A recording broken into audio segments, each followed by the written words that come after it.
Hello दोस्तों, नमस्ते। मैं प्रेमदारा ऑफिशियल में आप लोगों का स्वागत करती हूँ। कैसे हैं आप लोग? आशा है स्वस्थ व्यस्त मस्त होंगे। और मैं आज आप लोगों के सामने राम जी का बहुत ही सुंदर भजन कीर्तन जो कहिए मतलब सुनाने जा रही हूँ भजन। तो सुनिएगा आप लोग, बहुत ही अच्छा है। आज राम मंदिर का उद्घाटन होने जा रहा है, उसी वजह से हम ये गीत सुना रहे हैं। तो आप लोग सुनिएगा, बहुत अच्छा लगेगा। अच्छा लगे तो लाइक शेयर करिएगा और चैनल पे नए हो तो सब्सक्राइब कर लीजिएगा और प्यारा प्यारा कमेंट जरूर कीजिएगा कि आप लोग हमें कहाँ से सुन रहे हैं। तो धन्यवाद। जनक दुलारी आई है, जनक दुलारी आई है, राम संग अयोध्या चल देखी आई हो, चल देखी आई हो। नजर भर के नजर भर के नजर भर भर के हो, चल देखी आई हो। नजर भर के नजर भर के नजर भर भर के हो, चल देखी आई। जनक दुलारी आई है, जनक दुलारी आई है, राम संग अयोध्या चल देखी आई हो। नजर भर के नजर भर के नजर भर भर के हो, चल देखी आई हो। नजर भर के नजर भर के नजर भर भर के हो, चल देखी आई।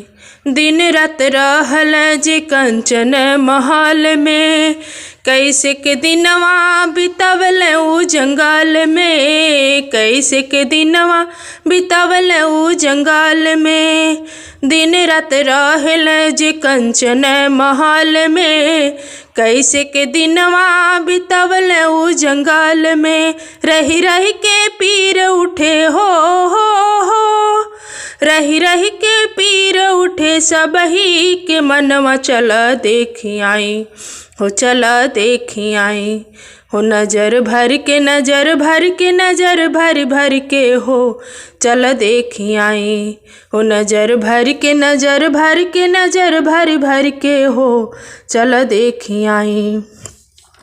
जनक दुलारी आई है, जनक दुलारी आई है, राम संग अयोध्या चल देखी आई हो। नजर भर के नजर भर के नजर भर भर के हो, चल देखी आई।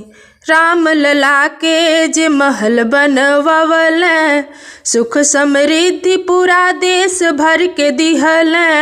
राम लला के जे महल बनवल, सुख समृद्धि पूरा देश भर के दिहल। प्राण प्रतिष्ठा कैल, प्राण प्रतिष्ठा कैल, आई के अयोध्या चल देखी आई हो, चल देखी आई हो। नजर भर के नजर भर के नजर भर भर के हो, चल देखी आई हो। नजर भर के नजर भर के नजर भर भर के हो, चल देखी आई। जनक दुलारी आई है, जनक दुलारी आई है, राम संग अयोध्या चल देखी आई हो, चल देखी आई हो। नजर भर के नजर भर के नजर भर भर के हो, चल देखी आई। पूरा ही देश के मंदिरवा आज सजी हैं, घर घर दिए न राम नाम के ही जरी हैं। पूरा ही देश के मंदिरवा आज सजी हैं, घर घर दिए न राम नाम के ही जरी हैं। लड्डुअन के भोग लगी, लड्डुअन के भोग लगी, बटी है मिठैया चल देखी आई हो, चल देखी आई हो। नजर भर के नजर भर के नजर भर भर के हो, चल देखी आई हो। नजर भर के नजर भर के नजर भर भर के हो, चल देखी आई। जनक दुलारी आई है, जनक दुलारी आई है, राम संग अयोध्या चल देखी आई हो, चल देखी आई हो। नजर भर के नजर भर के नजर भर भर के हो, चल देखी आई।